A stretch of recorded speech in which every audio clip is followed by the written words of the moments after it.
नमस्कार मित्रों, अपन BSc first year में डिफरेंशियल कैलकुलस पढ़ रहे थे और डिफरेंशियल कैलकुलस में अपना चल रहा था सीरीज। ठीक है, और सीरीज में अपन सीरीज की टेस्ट चल रहे थे। अब अंतिम जो टेस्ट बचा है धन पदों की श्रेणी का, जो अंतिम टेस्ट है वो है गॉस टेस्ट। ठीक है, अब लास्ट टाइम हमने पढ़ा था कॉची कंडेंसेशन टेस्ट और उससे पहले डी मॉर्गन या बर्टोन परीक्षण। ठीक है, अब आज जो धन पदों की श्रेणी का अंतिम टेस्ट है सीरीज ऑफ पॉजिटिव टर्म का लास्ट टेस्ट गॉस टेस्ट। ठीक है, इसके बाद में अल्टरनेटिंग सीरीज आएगी और अल्टरनेटिंग सीरीज एब्सोल्यूट कन्वर्जेंट और कंडीशनल कन्वर्जेंट, ये तीन टेस्ट और है इसके बाद में। और तीन टेस्ट खत्म होने के बाद अपनी यूनिट खत्म हो जाएगी। उसके बाद में अपन नेक्स्ट टॉपिक स्टार्ट करेंगे, यानी कि नेक्स्ट बुक स्टार्ट करेंगे। या तो 3D स्टार्ट कर लेंगे या डिस्क्रीट, इन दोनों में से कोई भी बुक स्टार्ट कर लेंगे। ठीक है, तो आज अपन अंतिम टेस्ट देख लेते हैं धन पदों की श्रेणी का। और ये क्या कह रहा है, यदि देखिए गॉस टेस्ट कहता है यदि धनात्मक पदों की श्रेणी समेशन un इस प्रकार से है कि un अपॉन un प्लस 1 बराबर alpha plus beta upon n plus gamma n upon में n raise to power p, जहाँ एल्फा ग्रेटर देन 0 है और p ग्रेटर देन 1 है, तो और अनुक्रम गामा n परिपद, यानी कि गामा n जो सीक्वेंस आएगी वो बाउंडेड होने चाहिए। ठीक है, तब कह रहा है एल्फा नॉट इक्वल टू 1, तब एल्फा नॉट इक्वल 1 हो तब एल्फा पे डिपेंड करेगी, और एल्फा इक्वल 1 हो तो बीटा पे डिपेंड करेगी, और एल्फा नॉट इक्वल 1 यानी कि एल्फा ग्रेटर देन 1 हो तो सीरीज अभिसारी होगी, और एल्फा लेस देन 1 हो तो सीरीज अपसारी होगी। यदि एल्फा का मान 1 हो गया तो बीटा पे डिपेंड करेगी, अगर बीटा ग्रेटर देन 1 हो तो अभिसारी होगी, और बीटा लेस देन इक्वल 1 हो तो सीरीज अपसारी होगी। ठीक है, तो देखिए गॉस टेस्ट अपन पढ़ रहे हैं डिफरेंशियल कैलकुलस।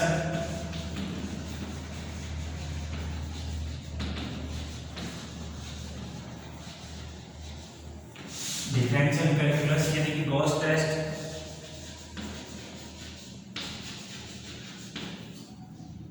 गॉस परीक्षण, गॉस परीक्षण। देखो गॉस परीक्षण क्या कहता है, यदि धनात्मक पदों की श्रेणी समेशन un इस प्रकार है, यदि धनात्मक पदों की श्रेणी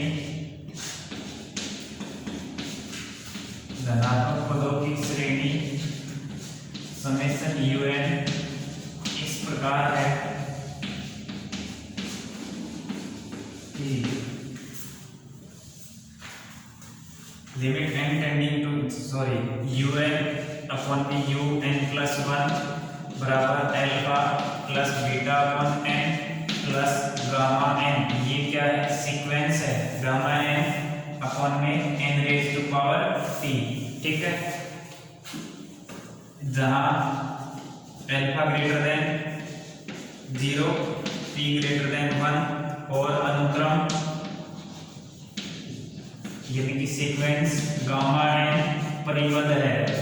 यानी कि बाउंडेड है, परिबद्ध है या बाउंडेड है। तो अगर ये बाउंडेड है तो एल्फा नॉट इक्वल टू 1, अब दो केस बनते हैं। यदि एल्फा नॉट इक्वल 1 तब एल्फा ग्रेटर देन 1 हो तब श्रेणी अभिसारी होगी, तब श्रेणी अभिसारी है, तथा एल्फा लेस देन 1 तब श्रेणी अपसारी होगी। इसको भी होगी, लिख लो, तब श्रेणी अपसारी होगी। और सेकंड केस आता है, देखो एल्फा ग्रेटर देन 1 हो तो सीरीज अभिसारी, एल्फा लेस देन 1 हो तो सीरीज अपसारी, और एल्फा इक्वल 1 हो तो डिपेंड करेगी बीटा पे। ठीक है, अब देखो यदि बीटा एल्फा इक्वल 1 तब अब फिर दो केस आते हैं, beta greater than 1, beta greater than 1 हो तब श्रेणी अभिसारी होगी, अभिसारी होगी। और यदि बीटा का मान लेस देन और इक्वल 1 हो, देखो इसमें इक्वल नहीं है क्योंकि इक्वल होते ही ये डिपेंड करेगी बीटा पे, और लेस देन पे तो अपसारी और ग्रेटर देन पे अभिसारी। यदि बीटा ग्रेटर देन 1 अभिसारी, बीटा लेस देन इक्वल 1 तब श्रेणी अपसारी होगी, तब श्रेणी अपसारी होगी।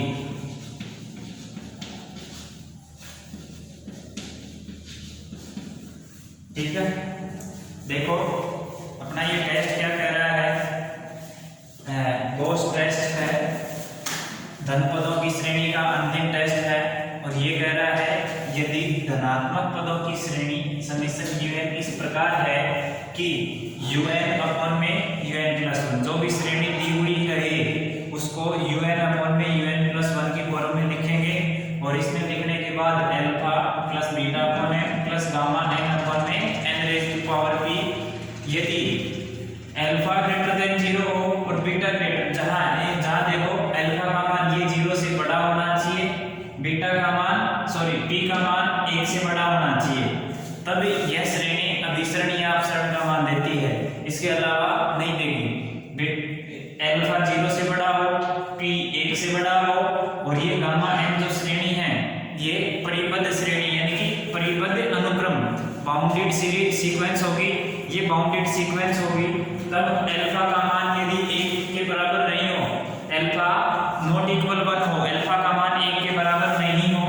तब यह सीरीज अल्फा ग्रेटर देन 1 हो, तब यह सीरीज अभिसारी होगी। अल्फा का मान 1 से छोटा हो तब यह श्रेणी अपसारी होगी। ठीक है,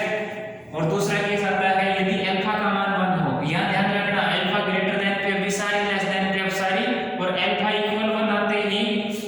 यह बीटा पे डिपेंड करेगा, बीटा पे डिपेंड करेगा। और ये कह रहे हैं बीटा ग्रेटर देन 1 हो, अल्फा 1 होते ही जब बीटा का मान 1 हो तब श्रेणी अभिसारी, और बीटा का मान 1 से ग्रेटर देन 1 हो तो अभिसारी, और लेस देन और इक्वल, या तो लेस देन हो या इक्वल हो तब यह श्रेणी अपसारी होगी। ठीक है, अब देखिए एक एग्जांपल कर लेते हैं, उससे ये टेस्ट भी अपने समझ में आ जाएगा।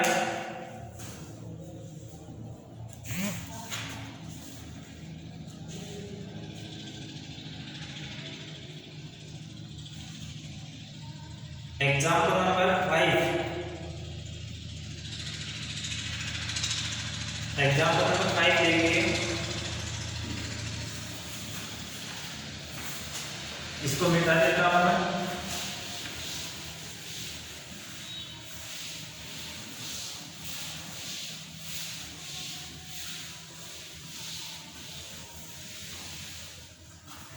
एग्जांपल नंबर 5 देखिए, ये कह रहा है निम्न श्रेणी के अभिसरण की जांच कीजिए, निम्न श्रेणी के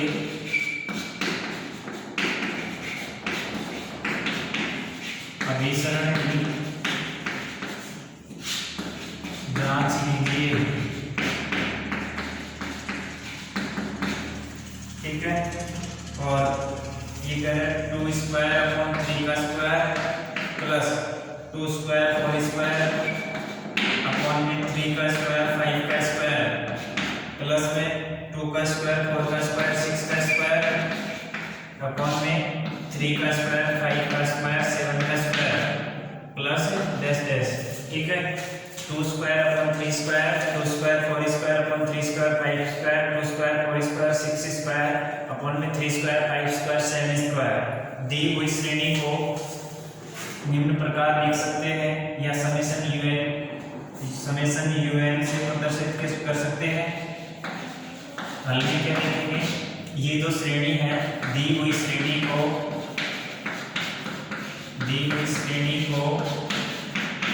समेशन un द्वारा प्रदर्शित कर सकते हैं, समेशन un द्वारा प्रदर्शित कर सकते हैं। ठीक है, जहां un बराबर होगा, un बराबर देखो 2 square 4 square 2 square 4 square 6 square, यानी कि इवन नंबर है 2 4 6 इवन नंबर है, 2 का स्क्वायर 4 का स्क्वायर 6 का स्क्वायर 8 का स्क्वायर, देखो इवन नंबर प्रोडक्ट की फॉर्म में चल रहे हैं, तो 2 का स्क्वायर 4 का square 2 square 4 square 6 square 8 square dash dash 2n square, ठीक है, अपॉन में 3 square 5 square 3 square 5 square 7 square, देखो 3 कब आएगा, 3 का स्क्वायर 5 का स्क्वायर 7 का स्क्वायर 9 का स्क्वायर डैश डैश। अब देखो ओड नंबर है 3 5 7 9 सभी ओड नंबर हैं, यानी कि विषम संख्याएं हैं, और विषम संख्याएं दो तरह से आती है, या तो 2n + 1 लिखो या 2n - 1 लिखो।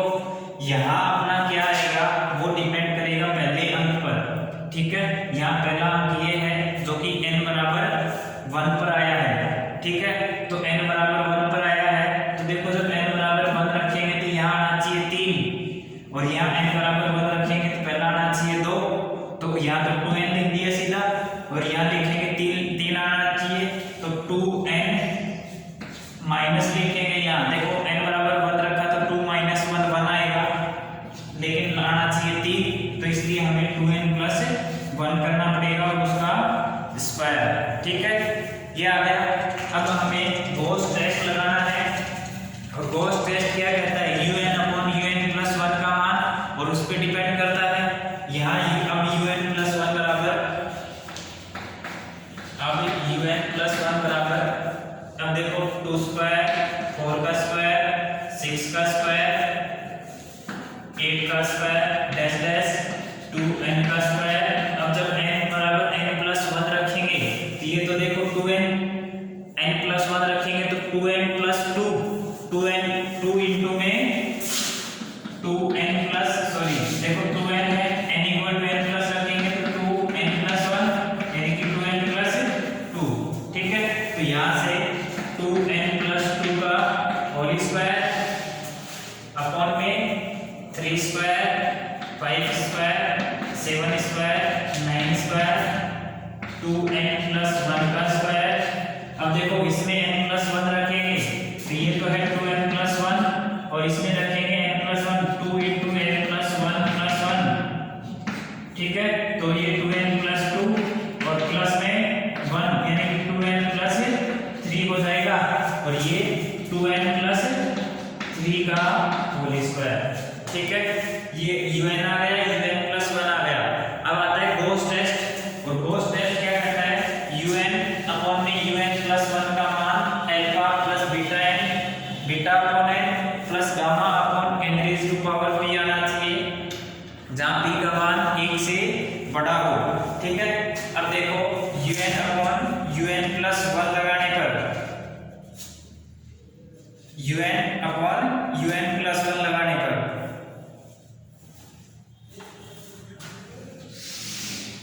गॉस टेस्ट द्वारा यानी या गॉस परीक्षण द्वारा, गॉस परीक्षण से un/un + 1 बराबर un क्या है 2 स्क्वायर 4 8 2 का स्क्वायर 4 का स्क्वायर 6 का स्क्वायर 8 का स्क्वायर डैश डैश 2n का स्क्वायर अपॉन में 3 का स्क्वायर 5 का square 7 square 9 square dash dash 2n + 1 का स्क्वायर, ठीक है, अपॉन में 2 4 6 8 डैश 2n + 2 2 का स्क्वायर 4 का स्क्वायर 6 का स्क्वायर 8 का स्क्वायर 2n का स्क्वायर और 2n + 2 का स्क्वायर अपॉन में 3 5 9 7 7 9 3 का स्क्वायर 5 का स्क्वायर 7 का स्क्वायर 9 का स्क्वायर डैश डैश 2n + 1 का स्क्वायर इंटू में 2n + 3 का स्क्वायर। अब ये देखो ये 2n का स्क्वायर ये कैंसिल, ये देखो 2n + 1 का स्क्वायर तक ये पूरा कैंसिल, ठीक है, बराबर आ जाएगा ये ऊपर 2n + 3 का स्क्वायर ऊपर और नीचे क्या आएगा 2n + 2 का स्क्वायर, देखो अब अपने पास एक फॉर्मूला होता है 1 प्लस एक्स की पावर n बराबर 1 plus n x plus n into n minus 1 upon factorial 2 into x square plus dash dash.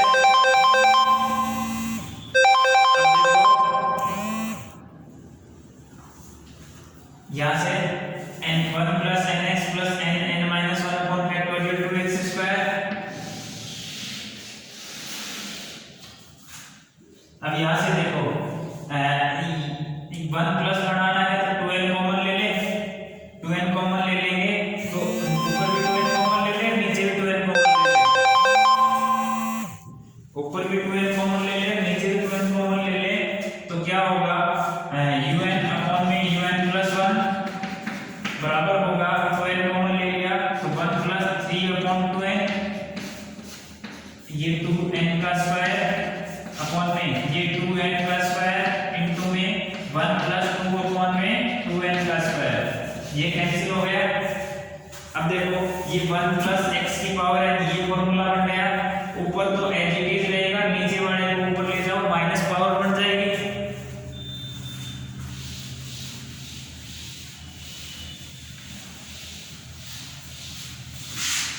अब देखो un अपॉन में un plus 1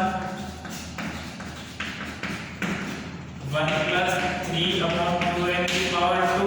into 1 plus 2 upon 2n यानी कि 1 अपॉन n लिख दूं, 1 अपॉन n की पावर माइनस का 2। अब देखो यहाँ से 1 प्लस 3 अपॉन 2n का स्क्वायर, इसका स्क्वायर कर लो तो 1 का square 1 plus 3 upon 2 into 2ab, 2 से 2 कैंसिल, 3 अपॉन n आ जाएगा प्लस 9 अपॉन में 4n स्क्वायर प्लस इनटू में ब्रैकेट ये होल स्क्वायर बोल दिया a square plus 2ab plus b square into में 1 प्लस nx, n क्या है माइनस का 2 तो माइनस का 2 वो minus 2 upon n plus minus 2 into minus 2 minus 1 upon में फैक्टोरियल 2 और 1 अपॉन n का स्क्वायर प्लस डैश डैश। अब देखो ये 2 से ये 2 कैंसिल हो गया, माइनस और माइनस का 3 माइनस का 3 तो minus minus into minus plus हो गया तो प्लस का 3 तो ये हो जाएगा 1 plus 3 upon n plus 9 upon में 4n square 1 minus 2 upon n और माइनस माइनस ये प्लस हो जाएगा 3 अपॉन में n स्क्वायर डैश डैश। ठीक है, अब देखो अपने को क्या देखना है, एक तो कांस्टेंट टर्म देखनी है, एक 1 अपॉन n की टर्म देखनी है और दूसरी gamma n upon n raise to power p greater than 1 हो, तो वही टर्म देखनी है, उसके आगे की नहीं देखनी। तो ये देखो 1 को 1 से मल्टीप्लाई किया 1 प्लस 1 अपॉन n का देखना है तो इस 3 अपॉन n को इससे मल्टीप्लाई करेंगे तो प्लस का 3, इस माइनस का 2 अपॉन n को 1 से मल्टीप्लाई करेंगे तो माइनस का 2 और इसको करेंगे ये हो गए 1 अपॉन n को इससे। अब देखो ये n स्क्वायर इधर भी n स्क्वायर से 9 अपॉन 4 को 1 से करेंगे तो 9 अपॉन 4 और इधर करेंगे इस माइनस 3 अपॉन n स्क्वायर को 1 से करेंगे तो माइनस का 3 और प्लस 9 अपॉन 4 को करेंगे n इसको हो गया। अब देखो ये 2 अपॉन n को 3 अपॉन n को करेंगे तो 1 upon n 1 upon n 1 upon n square minus का 3 इंटू 2 माइनस का ये 6 हो जाएगा, आगे की सारी टर्म छोड़ दो। अब ये देखो इनको मैं ऐसे लिख लेता हूँ 1 प्लस 1 अपॉन n प्लस ये 2 भी आएगा कांस्टेंट आएगा और कांस्टेंट 6 और 3 9 जो 36 माइनस का 36 और 9 36 माइनस 9 कितना हो गया 27 तो माइनस का 27 अपॉन n स्क्वायर। ठीक है, यहाँ अल्फा बराबर 1 बीटा बराबर 1 गामा n बराबर माइनस का 27 परिबद्ध है। ये परिबद्ध है और परिबद्ध है तो क्या लिखेंगे, अल्फा का मान 0 से बड़ा है, जब अल्फा बराबर 1 तब beta greater than equal to 1 हो, तब श्रेणी क्या होगी, अपसारी। बीटा ग्रेटर देन 1 पर अभिसारी और बीटा लेस देन और इक्वल 1 पर अपसारी। ठीक है, बीटा लेस देन इक्वल 1 पर अपसारी होगी, यहाँ बीटा बराबर 1 है, अतः श्रेणी अपसारी है, अतः श्रेणी अपसारी है। ठीक है, देखो अपन ने क्या किया, ये श्रेणी जो दे रखी थी उसमें गॉस टेस्ट लगाना था। गॉस टेस्ट क्या कहता है, un अपॉन un प्लस 1 करो, un अपॉन un प्लस 1 किया तो हमें नीचे वाला जो भी था उसको ऊपर लेके गए, ऊपर वाला बन गया, ये बनेगा। हमें पता है 1 प्लस x की पावर n हो तो 1 plus nx plus n into n minus 1 upon factorial 2x square plus dash dash. ठीक है, अब इसको देखो 2n कॉमन लिया था अंदर से, 2n स्क्वायर, इधर भी 2n कॉमन लिया तो 2n स्क्वायर, ये कैंसिल हो गया, 1 प्लस 3 अपॉन 2n स्क्वायर और 1 प्लस 2 अपॉन 2n स्क्वायर। अब देखो यहाँ से ये बन गया, इसका फॉर्मूला, इस फॉर्मूले से हमने सोल्व कर दिया इसको, इस फॉर्मूले से इसको हमने सोल्व किया, ये आया, और इसको हमने देखो कांस्टेंट टर्म 1 अपॉन n का कोएफिशिएंट और 1 अपॉन n स्क्वायर, यानी कि p n upon 1 upon n raise to power p, जब p ग्रेटर देन 1 हो तो ये तीन टर्म देखनी है, उसके आगे की नहीं देखनी। ये तीन टर्म के लिए पहला कांस्टेंट देखो, कांस्टेंट को कांस्टेंट से करोगे तभी कांस्टेंट मिलेगा, तब तो हमने ये बना गया। अब देखो 1 अपॉन n का चाहिए तो 1 अपॉन n को कांस्टेंट से करोगे या कांस्टेंट को 1 अपॉन n से करोगे तभी 1 अपॉन n मिलेगा। 3 अपॉन n को 1 से किया 3 और माइनस 2 अपॉन n को 1 से किया तो माइनस का 2। अब देखो 1 अपॉन n स्क्वायर का तीन तरह से मिलेगा, या तो 1 अपॉन n स्क्वायर को कांस्टेंट से करो, या कांस्टेंट को 1 अपॉन n स्क्वायर से करो, या 1 अपॉन n को 1 अपॉन n से करो। तो ये देखो 1 अपॉन n को 1 अपॉन n से किया तो 3 इंटू 2 माइनस का 6, माइनस 3 अपॉन n स्क्वायर को 1 से किया तो माइनस का 3, और ये देखो 9 अपॉन 4 को n स्क्वायर से को 1 से किया तो 9 अपॉन 4 और 1 अपॉन n स्क्वायर बाहर ले लिया। अब इसको कैलकुलेट किया, माइनस 27 अपॉन 4, माइनस का 27 अपॉन 4। ठीक है, अल्फा बराबर 1, beta alpha plus beta upon n plus gamma n upon n raise to power p, alpha बराबर 1 है, बीटा बराबर भी 1 है, अल्फा और बीटा दोनों 1 है। जब अल्फा बराबर 1 हो तो सीरीज बीटा पे डिपेंड करती है और बीटा का मान 1 है, इसलिए यह श्रेणी क्या होगी, अपसारी श्रेणी होगी। ठीक है, तो ये श्रेणी गॉस टेस्ट द्वारा अपसारी हो गई। ठीक है, तो बाकी ये अपन ये टेस्ट कर लिया, नेक्स्ट लेक्चर में अपन अल्टरनेटिव सीरीज का टेस्ट पढ़ेंगे, और अगर आपको कोई डाउट है तो मैसेज करिए, नेक्स्ट लेक्चर में डाउट के साथ मिलते हैं नेक्स्ट टर्म के साथ।